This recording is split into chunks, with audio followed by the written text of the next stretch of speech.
It's Friday. We're doing this, the at-home edition of Today in Nashville. I'm Kelly Sutton. Carole Sullivan is in her house as well. Happy Friday.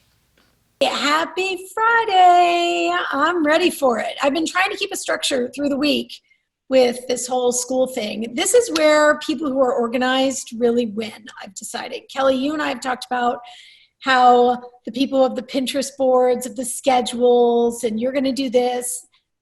It's usually not the way that I operate, and I'm still not operating that way, but I am trying to keep it a week and then a weekend, at least in this house. This is how we're rolling. You know, Christy Clover, we did a little interview with her. She has homeschooled for like 11 years. And her whole thing, I thought this was genius. She said she calls it time chunking. It's not like, you know, an actual hour, 35 minutes, whatever, just a chunk of time. She said, make the kids do the hardest subjects early to get that out of the way. And the other big one that was my takeaway was figure out what subjects and what assignments the kids can do without you. So you work with them on the things they need the help with early in the morning. The other independent stuff is in the afternoon, and that way you get your afternoons a little bit of freedom for mom. And I'm supposed to be helping them with these assignments because at this point I've got them logging on and hopefully doing their work. Are they sending the assignments through Nintendo now? Because my child's on Wii. I thought maybe bowling on Wii was part of their assignment for PE. I guess I'm wrong. I'm not trying to one-up you, but when you said the Wii, it triggered something. My youngest, John, was watching someone else play video games, of course, but this video game involved a slice of bread, and the goal of the game was to get it to the toaster. Like, what? I kind of now am intrigued to find out more about this video game. If there's food involved, I might like it. What's the name of that slice of bread game? I Am Bread. It's called I Am Bread. Someone's making millions of dollars off a video game with bread. I'm in. Not only is it a video game of bread, but there's a TV show of someone else playing the bread game. Isn't that crazy?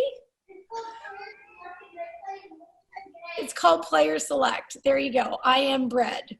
So that's where I'm at, which basically means I need a happy hour. Happy hour definitely needs to happen. Toast, bread, whatever you want to bring to it, it's all absolutely fine. By the way, I think that, is that the shared jumpsuit that you and I have? I thank you, Kelly, for noticing. This is the Amazon jumpsuit. We should just call it the official Today in Nashville uniform because basically almost everyone on staff has bought one of these. I've bought two now. So let me just say, and I turned two of my friends onto it too. They went and bought it. So here's the thing. It's literally, thank you for modeling this. Gosh, you have got a future as an Instagram model. As Carole walks around the chair, she's showing us the latest in fashions. This is the Amazon jumpsuit. Does it feel like pajamas? Yes, it does. Does it have pockets? You know it. And you can wear it around without feeling like you've got your pajamas on all day long. There you go. That's great. I have it in black and navy. And I can tell you this, both of them are so comfy. I love, love, love that jumpsuit. Now listen, a little bit of truth. It does have a weird smell every once in a while. I'm not quite sure the fabric involved here. Sometimes there's a little bit of a wang. I washed mine 4 times when I got it because it does have a strange smell. Again, who knows? Who knows what we're putting on our bodies? But it was like $20 and we liked it. So honestly, I washed mine four times and I did an extra little fabric softener in there and it killed the smell. So yeah. Just do a little perfume. It's fine. It's fine. No one can smell you. You're at home. Exactly. Okay, let's talk about anything that you might be running low on at this point. This morning I had a startling realization. I am very low on coffee. Now, I am operating under 2 time zones in my day. It's coffee time or wine time. There's really not much in between. So with that being said, I'm going to really have to come up with something creative because the coffee that I really love is not available to be shipped. I can't get it on Amazon. It's at Sprouts, and I don't know if Sprouts does any kind of delivery. So I'm getting a little nervous. I gotcha. And you're not at the point that you would don a glove and masks and go get the coffee. You're not there yet. I'm close. I'm not there yet. I'm close. I just got to say, family rule is that we're not going into any establishments. So for me to do that, I would really have to do it and Paul not find out about it. But since he's listening to this right now, then that means that that's not going to happen. I just got to find somebody that can go to Sprouts and give me some coffee. If anyone's going to Sprouts, please pick up Kelly a bag of coffee. That's funny you should say that because I'm getting dangerously low on coffee, and mine, I get a big, huge bag of it. Do I go out and get it? And there's things I got to think about. Now, when I do go out, because I do the shopping for the house, I've got my gloves, got a little mask. I wear the gloves mainly so I don't touch my face. And there's a lot of touching. So, I'm usually doing this or something like that. So when I wear gloves, I don't touch my face. See, that's smart. That's smart. Honestly, we haven't done any shopping. So again, kudos to everybody that's doing that and offering that service. It's amazing. But we do. You're wiping down everything when they come in. You're not thinking what are you doing when if there's someone touching all your things? I mean, honestly, we haven't been doing that. We haven't been wiping everything down.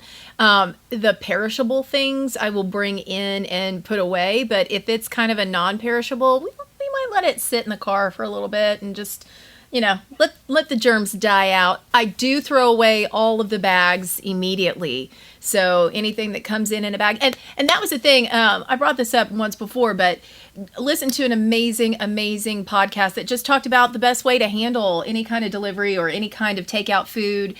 And it was Dr. Sanjay Gupta. And I trust him. He said, whatever the outside bag is, throw it away immediately, wash your hands, take the food out, wash your hands again, and then you should be fine. Yeah, you got to go through all the precautions. I don't know. We're all just doing the best we can. I don't know. Not being a scientist. I just kind of go, does this make sense? I hope I'm doing the right thing. I think so. What's one place that you have really done a deep clean during this quarantine that you had not done it in a minute?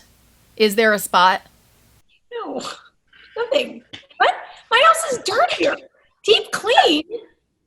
Now my house is so much dirtier. Everyone is in it at all times, and we're eating every single meal here constantly. I mean, my kitchen, aka cafeteria, has some sort of layer of grease just about every snack or mealtime. No, this house is. I gotta say, listen, I went off the deep end and I went into my office, which I'm not in my office very often, but I got in there and there was just one little there's several corners that got stacked. Hold on. You're talking to me. I said right. Your work office. I got a pretty good idea. Your home office has got a few items in it. Just a couple things. Maybe a couple piles somewhere. Can we please just go back to the last day that we were in the studio together and the fact that there was a mouse that ran out of my office and across the hall and then back to my office because clearly that was his home? I was just, woo, we got rid of it, so it's gone now, but woo, Mickey made a house in my little corner of the world. You know what? You're right. There's no way that mouse has survived because that whole building has been fumigated and bombed with whatever to clear everything out. But you and I are both very similar that way, where we have our stacks and our piles and our things. Yes. And I would say under one of those stacks are this year's taxes. So one of these days I'm going to get around to that, but it's been extended. So procrastinators, unite! We did it! We waited out the government long enough. Hey, and I've got another one. So my car license plate is about to expire. And you can't go. I went to the admissions place, but the admissions place is closed. But apparently there's a reprieve. You can renew your plates without doing the admissions test. So there you go. We've got life hacks. We've got so much. This is why you watch us at 11 o'clock every day.